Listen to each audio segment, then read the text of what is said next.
자, 이번에는 더불어민주당 얘기 그중에서도 특히 저희가 가장 주목을 하지 않을 수 없는 이재명 의원에 대해서 얘기를 해보겠습니다. 저희도 이미 소식 전해드린 바 있는데, 그러니까 이재명, 김혜경 이 부부가 공동 피의자로 올려 있는 그 사건이 있는데 그게 바로 법인카드 유용 혐의입니다.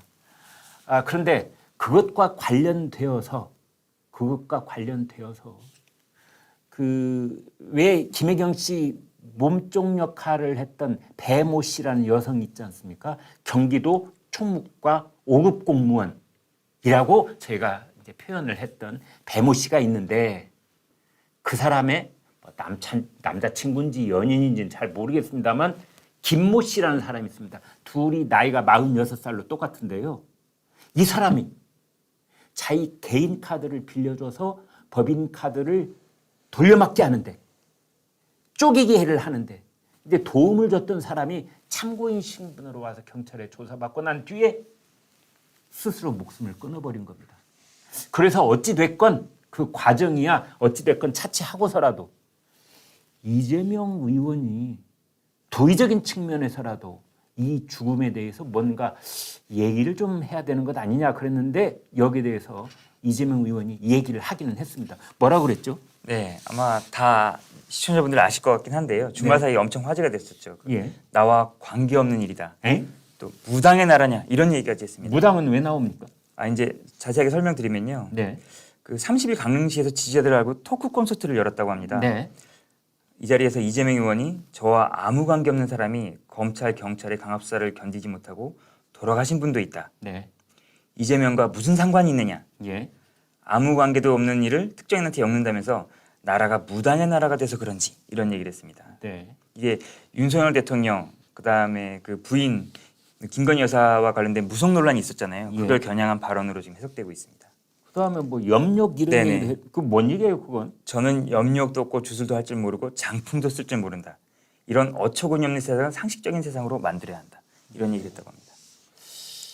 그 이재명 의원은 저희가 뭐 일부러 글을 내서 하는 얘기 절대 아닙니다만 참 독특한 사고방식, 독특한 화술을 갖고 있습니다. 나와 관계없는 일이다. 그게 이재명하고 도대체 무슨 상관이냐 이렇게 얘기를 했는데 국민 대다수가 상관이 있어도 깊은 상관이 있다고 보는데 본인이 그냥 그렇게 말해버리는 겁니다. 자기 지지자들 앞에서. 그게 이재명하고 무슨 상관이 있어? 왜 상관이 없습니까? 왜 상관이 없습니까? 안 그렇습니까? 그게 김혜경의 그 최측근인 그 배모 씨 5급 공무원 그 사람이 김혜경 씨에게 그 뭐 쇠고기 사다 바치죠, 초밥 사다 바치죠, 뭐 일식도 뭐 삼계탕 등등 이 사다 바치는 거 있지 않습니까? 뭐 제사상에 올라갈 과일까지 다 사다 바쳤던데 그 일을 하는데 개인 카드를 빌려줬던 사람입니다. 이게 상관이 없습니까? 아니 상관이 없는데 경찰이 왜 불러다가 조사를 해요? 상관이 있으니까 불러다 조사를 했죠. 그런데 이재명은 그렇게 말을 하는 겁니다. 나하고 무슨 상관? 그것 말고 또 지금까지도 오늘 아침 뭐 사설 쓴 신문도 있던데 저학력층 얘기는 뭡니까? 그 원래는 앞서서 네. 저학력 저소득층이 국민의힘 지지가 많다 이런 얘기를 이재명 의원이 하지 않았습니까? 네. 그러니까 동아 그 얘기? 네네. 예. 동아일보에서 청광암 논설실장이 예. 이런 칼럼을 게재했습니다. 지역 세대 성별로 찍힌 정치에 학력 소득까지 소환한 이재명이다. 이게 원래 29일 날 자신의 유튜브 방송에서 이런 얘기를 했잖아요. 예.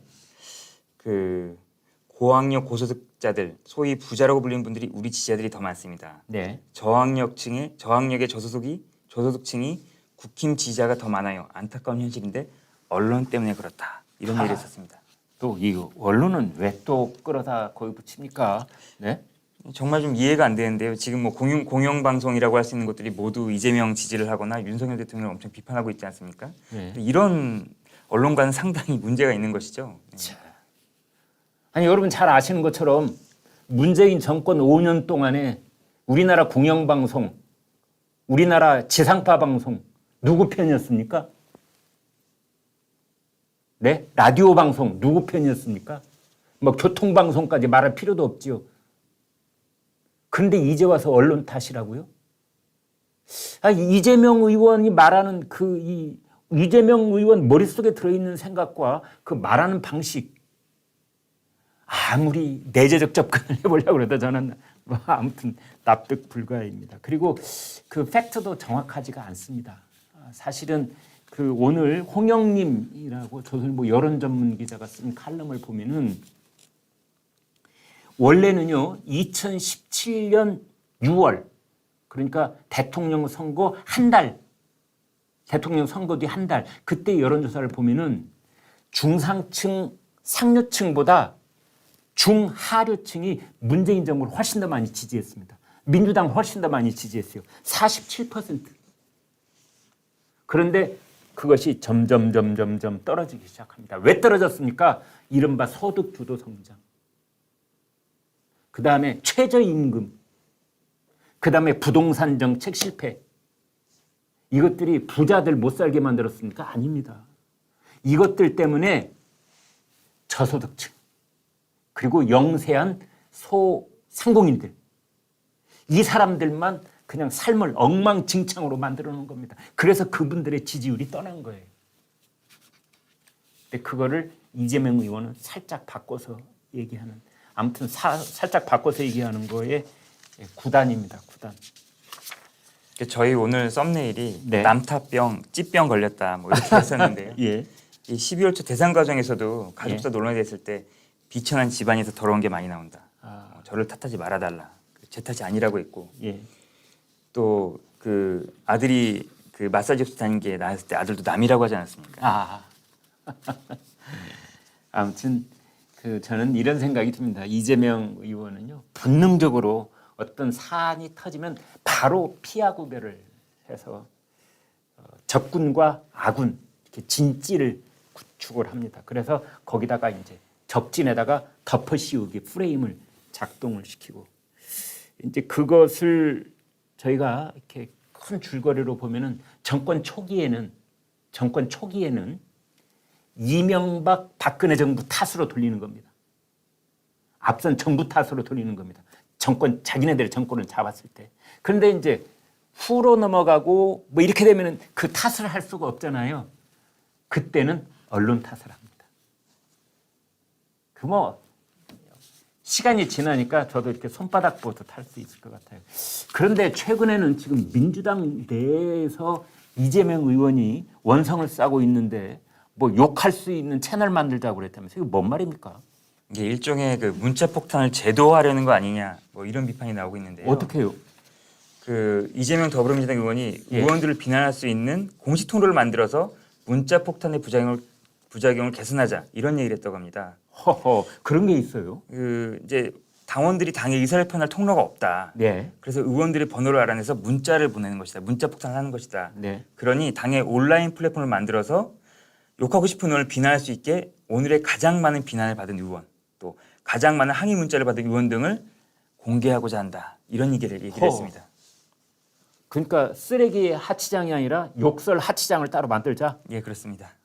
여기에 대해서 조응천 의원이 뭐 강하게 반발했다면서요? 고영천은 이게 새 길이냐 쫄린다 이런 얘기를 했는데요. 예.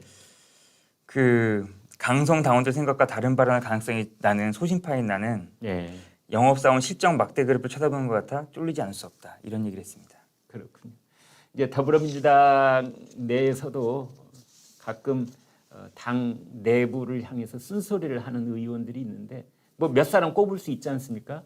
아마 이재명이 말하는 그 욕설 채널을 만들어 놓으면은 이재명의 강성 지지자들이 거기를 아마 장악을 할 겁니다. 그리고 이제 이재명 의원을 비판하는 사람들. 가령 예를 들면 28일 전당대회를 앞두고 같이 당대표에 출마해 있는 박용진이나 강훈식이나 이런 사람들한테 집중 포화가 쏟아질 가능성이 있는 겁니다. 그중에 조응천도 들어가는 거죠. 이걸 만들자고 이재명이 제안을 한 겁니다. 참 속보이는 짓이 아닐 수 없다. 이제 이런 반응이 나오고 있는 거죠.